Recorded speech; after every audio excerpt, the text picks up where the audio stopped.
Structure, anatomical structure और physiological system को एक बार समझ लेते हैं तो यौगिक इंटरवेंशन के थ्रू इसको हैंडल करना बहुत सहज हो जाता है, आसान हो जाता है। इसीलिए प्रॉपर अंडरस्टैंडिंग बहुत ज़रूरी है। अब प्रॉपर अंडरस्टैंडिंग में सबसे पहले तो ब्रीदिंग प्रॉब्लम होता है किसी को, तो ब्रीदिंग प्रॉब्लम होने वाले जो अंग है कौन कौन से हैं, कौन कौन से अंग है जो ब्रीदिंग प्रोसेस को फैसिलिटेट करते हैं, पहले इसको समझना है, क्योंकि उन्हीं से रिलेटेड कहीं ना कहीं तो प्रॉब्लम हो रखा है ना। तो अब ब्रीदिंग से रिलेटेड ऑर्गन्स कौन कौन से इन्वॉल्व होते हैं मैंने बार बार एक्सप्लेन किया हुआ है, रेस्पिरेटरी सिस्टम में हमने डिटेल में डिस्कस भी किया। अब ये सबसे मेजर तो लंग्स है। लंग्स दो है, राइट एंड लेफ्ट, और लंग्स के अंदर जो एयर पहुंचता है जिसके थ्रू ऑक्सीजन वहाँ पहुंचता है, और उस ऑक्सीजन को लंग्स के अंदर के जो एल्वोलाई या फ्लूरे है ये फिल्टर करके लेते हैं और हेमोग्लोबिन के हेल्प से ब्लड में भी उसको भेज देते हैं और बाकी चीज़ों को वहाँ से निकाल करके बाहर फेंकते हैं। और बाहर फेंकने के लिए जो पाइप लगे हुए हैं उन पाइप का भी अलग अलग नाम है। जैसे लंग्स के अंदर ही जो छोटे छोटे माइन्यूट पाइप है उनको कहते हैं ब्रोंकियोल्स, और जो दो मेजर पाइप है उनको कहते हैं ब्रोंकस, और उसके बाद जो दोनों ब्रोंकस मिल करके एक बड़ा पाइप बनता है एयर पाइप, इसका नाम है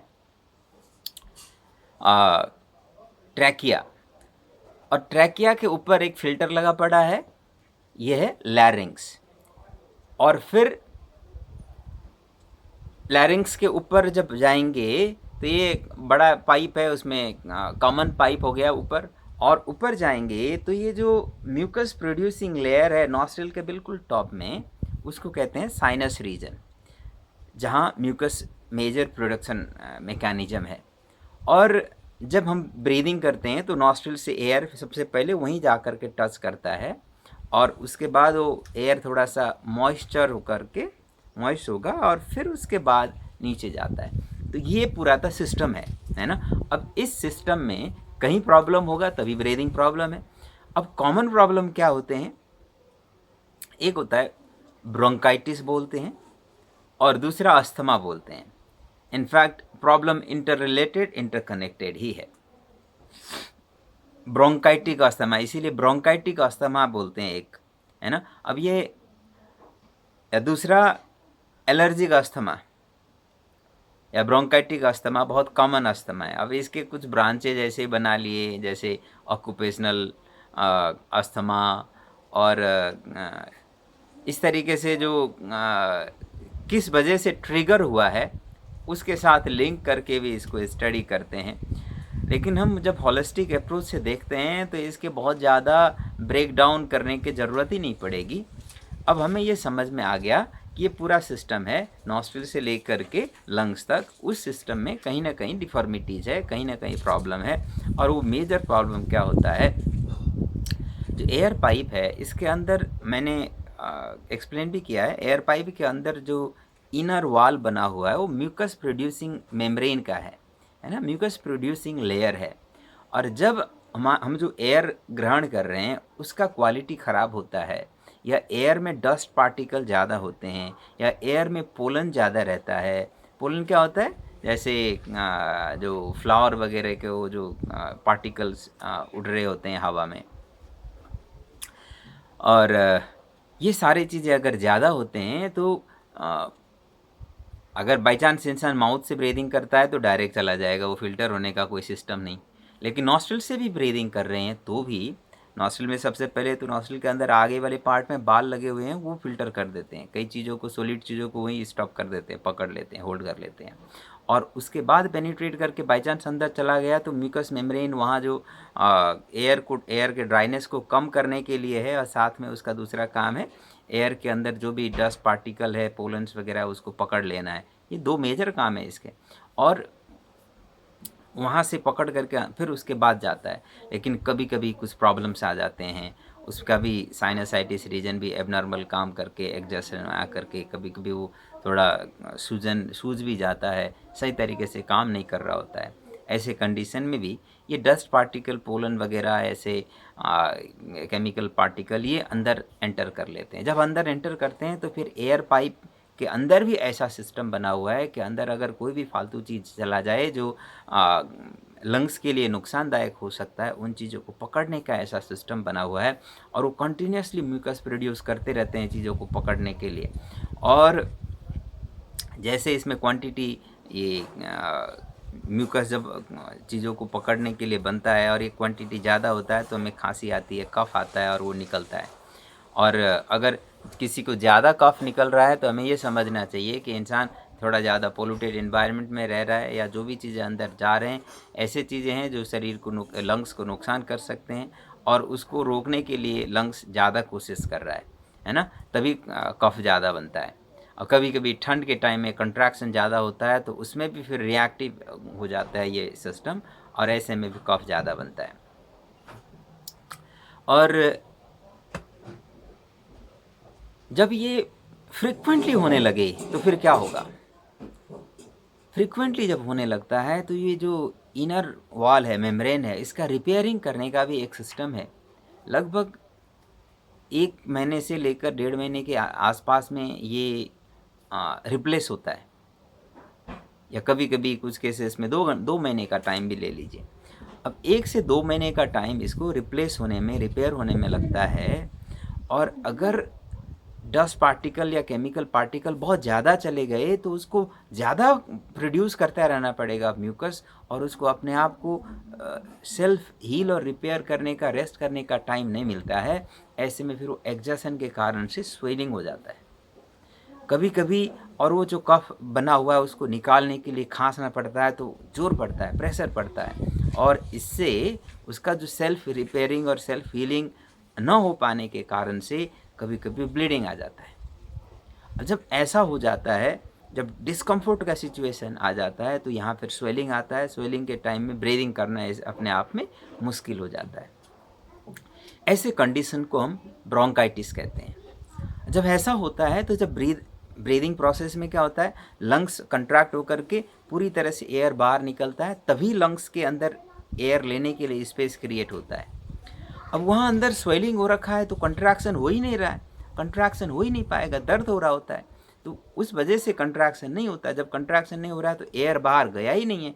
अगर एयर बाहर गया नहीं तो लेने के लिए जगह होती नहीं है, इसीलिए एयर अंदर नहीं जाती है। जब एयर अंदर न जाए तो ऑक्सीजन का सप्लाई रुक गया। यही कंडीशन है अस्थमैटिक अटैक। अब ये जो ब्रोंकाइटिक कंडीशन है, ब्रोंकाइटिस बोलते हैं या ब्रोंकाइटिक अस्थमा बोलते हैं, इस कंडीशन को ठीक करने का सबसे मेजर जो रिक्वायरमेंट है कि ये पोलन्स या डस्ट पार्टिकल या एलर्जिक पार्टिकल का रेस्पिरेटरी पैसेज में एंट्री रोकना होगा।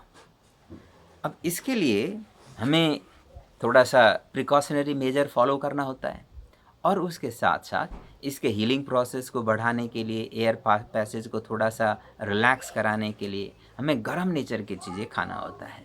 खास करके एंटीऑक्सीडेंट रिच जो भी सप्लीमेंट्स हो सकते हैं उसमें जैसे अदरक, काली मिर्च, लौंग, तुलसी पत्ता और हल्दी, सौंठ,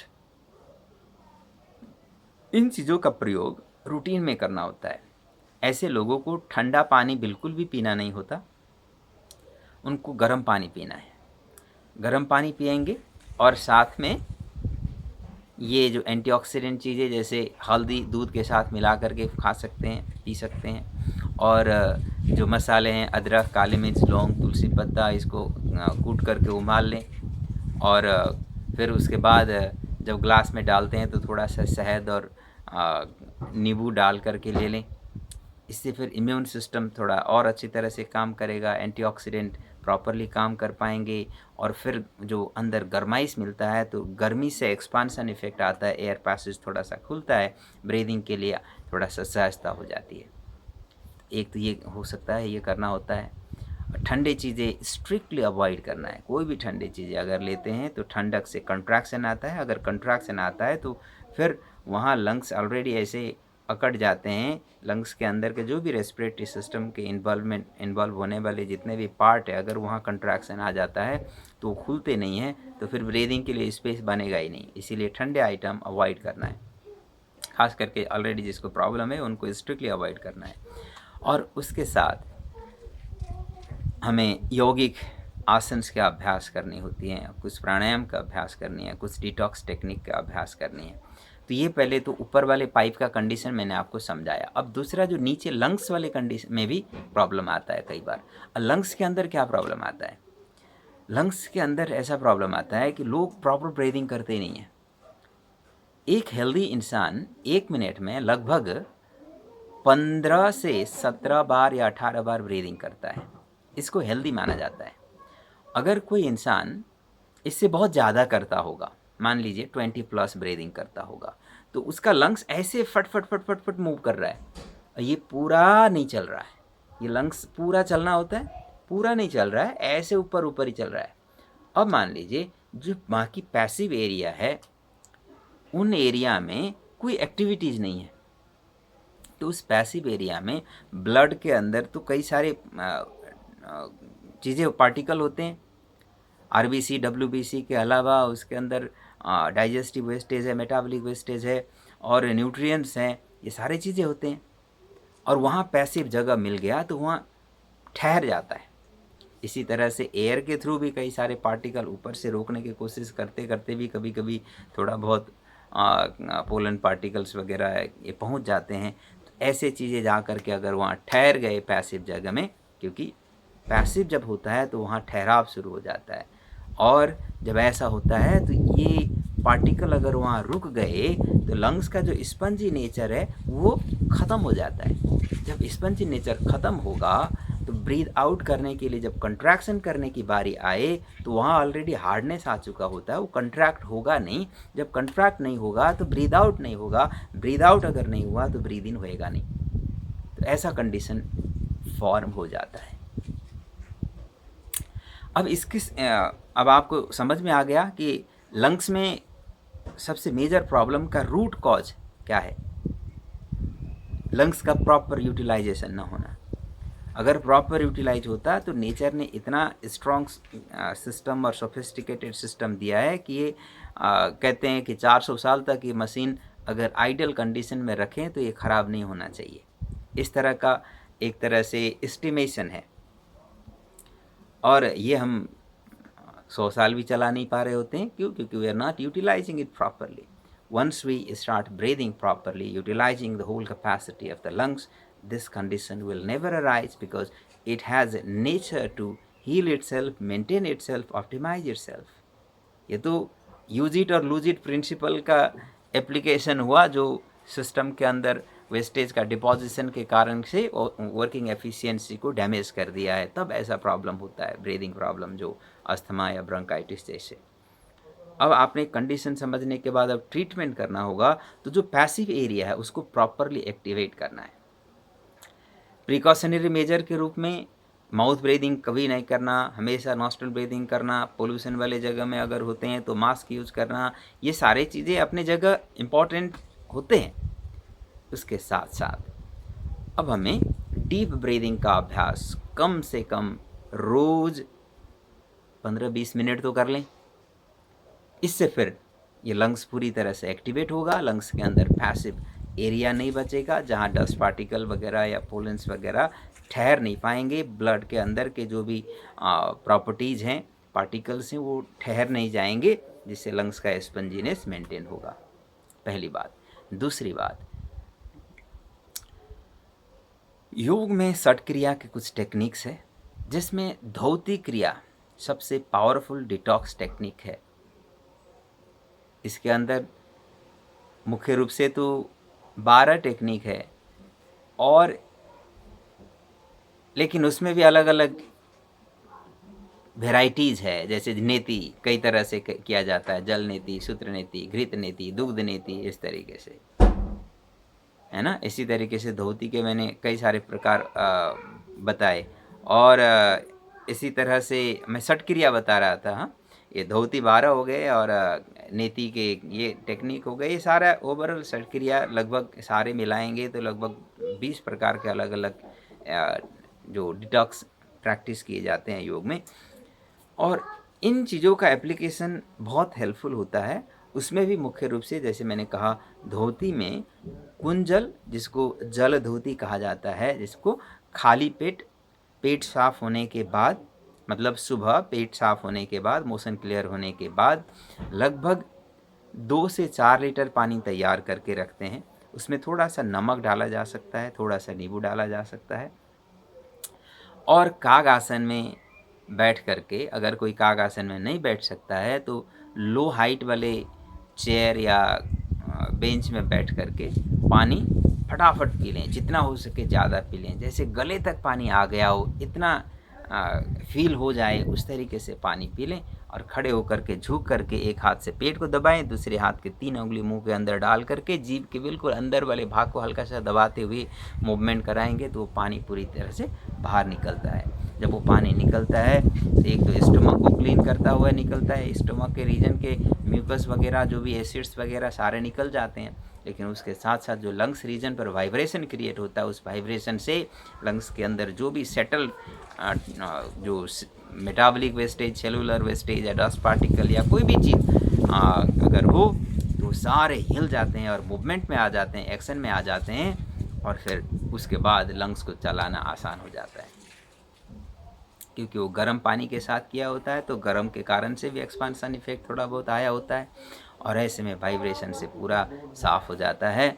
और इसको अंडर सुपरविजन इमरजेंसी टाइम में, ज़रूरत के टाइम में, थेरापेटिक एप्लीकेशन में कुछ समय एवरीडे भी किया जा सकता है। Otherwise once in a week अगर इस प्रैक्टिस को करें तो अस्थमा प्रिवेंट हो जाता है, और प्रॉब्लम ऑलरेडी हो तो over the period of time cure करने में भी बहुत ही इफ़ेक्टिव है। और इसके साथ धोती का दूसरा टेक्निक होता है, दैट इज़ कॉल्ड वस्त्र धोती। वस्त्र धोती लगभग 4 इंच करीब चौड़ाई विड्थ वाला कॉटन क्लोथ, लगभग 2 मीटर से लेकर के 5-7 मीटर तक का यूज़ किया जाता है। इनिशियली 2 मीटर बहुत हो जाता है, और उसको मुंह से डाल करके स्वालो किया जाता है। थोड़ा सा कपड़े उसको पानी में, गुनगुने पानी में भिगो करके, स्टार्टिंग वाले पार्ट में अगर ज़रूरत पड़े शुरू में तो हनी लगाया जा सकता है। उसको मुंह में ले करके हल्का सा बिना काटे हुए च्यूइंग किया जाता है, जिससे उसमें थोड़ा सा लार अच्छी तरह से घुल जाए, जिससे स्वालो करना आसान हो। और जब एक बार अंदर चला जाता है तो फिर धीरे धीरे लगभग बाहर 1 फुट करीब बचने के बाद उसको पेट को हल्का सा हिला करके, नौली क्रिया बोलते हैं, पेट को हल्का सा हिला करके उसको अंदर अच्छे तरह से साफ़ करने देते हैं, और उसको धीरे धीरे खींच करके निकालते हैं। इस प्रोसेस में भी जो वाइब्रेशन क्रिएट होता है, ये इतना, जैसे मैंने कहा, इतने आसानी से चला जाता है और आसानी से निकल जाता है, ऐसा नहीं है। उसमें बहुत ज़्यादा वाइब्रेशन क्रिएट होता है, वोमिटिंग एफर्ट होता है, और इस प्रोसेस में जो लंग्स एक्टिवेट होकर के लंग्स के लेवल के जो भी प्लूराई जिसको कहते हैं, या एल्वोलाई जिसको कहते हैं, या रेस्पिरेटरी सिस्टम से रिलेटेड जितने भी सेल्स होते हैं, कोशिकाएं होते हैं, वो एक्टिव होकर के, वाइब्रेंट होकर के, अलर्ट होकर के काम करने लगते हैं, तो उसका एफिशिएंसी इम्प्रूव होता है। It will also help improve lungs health. तो नेति धोती में जल धोती और वस्त्र धोती अंडर सुपरविजन में कुछ समय लगातार करें, और साथ में ब्रीदिंग को डीप अभ्यास करना शुरू करें। श्वास लेकर थोड़ी देर रोकने का अभ्यास करें, श्वास छोड़ करके थोड़ी देर रोकने का अभ्यास करें, और साथ में ब्रीदिंग एक्सरसाइज में एक्टिव एक्सहेलेशन, कपालभाति, भस्त्रिका, बाह्य प्राणायाम और इवन अग्निसार क्रिया, ऐसे टेक्निक्स को नियमित अभ्यास करें। ग्रेजुअल वे में इसको टाइम बढ़ाते हुए अभ्यास करें, तो over the period of time यह जो प्रैक्टिस है एक तरह से मिराकुलस ढंग से, इफ़ेक्टिव ढंग से अस्थमा को कंट्रोल करने में हेल्प करेगा। इसके साथ साथ कुछ योगिक आसन्स भी हैं जिसमें लंग्स को एक्टिवेट करना और लंग्स को थोड़ा सा कंट्रैक्ट करना, एक्टिवेशन एंड कंट्रैक्शन, अर्थात थोड़ा सा रिलीजिंग, कंट्रैक्शन से भी ज़्यादा थोड़ा रिलीजिंग टाइप। तो ऐसे इफ़ेक्ट आने वाले प्रैक्टिस सीक्वेंस में किए जाते हैं। जब हम ऐसे आसन्स का अभ्यास करते हैं, जैसे गोमुख आसन है, उत्तान मंडूकासन है, उष्ट्रासन है, भुजंगासन है, धनुरासन है, शलभासन है, ऐसे इवन पश्चिम उत्थानासन, ऐसे आसन का रूटीन अभ्यास करने से लंग्स का ओपनिंग भी हो गया और थोड़ा रिलीजिंग भी इफेक्ट आ गया। इसको सीक्वेंस में ओपनिंग स्ट्रेच या स्ट्रेचिंग इफेक्ट वाले प्रैक्टिस के बाद रिलैक्सिंग इफेक्ट वाले प्रैक्टिस एक तरह से अल्टरनेट वे में करना होता है, लास्ट में रिलैक्स करके छोड़ना होता है। इस तरह से जब हम प्रैक्टिस करते हैं तो it works as a miracle और as a magic, and surely and certainly asthma can be cured over the period of time. अब ये रेस्पॉन्ड करने का बॉडी का जो भी कैपेसिटी है ये डिसाइड करता है कि किसको ट्रीट करने में या क्योर करने में कितना समय लगेगा, या प्रैक्टिशनर कितनी सिंसियरली रेगुलरली प्रैक्टिस कर रहा है या कर रही हैं, उसके आधार पर टाइम कितना लगेगा डिसाइड होता है। इवन एज फैक्टर भी डिसाइड करता है। ज़्यादा एज हो चुका है तो इसका थोड़ा सा रेस्पॉन्ड करने, बॉडी का रेस्पॉन्ड करने का कैपेसिटी थोड़ा कम हो रखा होता है। ऐसे में थोड़ा ज़्यादा डिसिप्लिन एफर्ट की ज़रूरत पड़ती है। But surely and certainly asthma can be cured with this. लेकिन ये ध्यान रखना है कि ठंडे चीज़ें बिल्कुल भी नहीं खाना है और ब्रीदिंग को प्रॉपर करना है, तनाव मुक्त रहने की कोशिश करनी है। इसके लिए योगासन प्रैक्टिस के बाद थोड़ी देर शवासन रिलैक्सेशन करके एवरीडे हो सके तो छोटा सा मेडिटेशन प्रैक्टिस करनी चाहिए। और साथ में रात को सोने से पहले थोड़ा सा गर्म पानी, उसमें हो सकता है कभी कभी हल्दी वाला दूध, कभी कभी ये गर्म पानी का जो काढ़ा, अदरक, काली मिर्च, लौंग, तुलसी पत्ता वाला काढ़ा, ऐसी चीज़ें रूटीन में लेना शुरू करेंगे। जब इंसान गर्म पानी पीता है तो थोड़ा बॉडी का टेम्परेचर इंक्रीज होता है गर्माइश के कारण से। ये जो चीज़ें, जो गर्म नेचर की चीज़ें मैंने बताया है, तो ऐसे में वाटर इनटेक नॉर्मली पहले से थोड़ा सा ज़्यादा बढ़ाना चाहिए। इससे डिटॉक्सिफिकेशन प्रोसेस को भी सपोर्ट मिलता है and it will work as a effective solution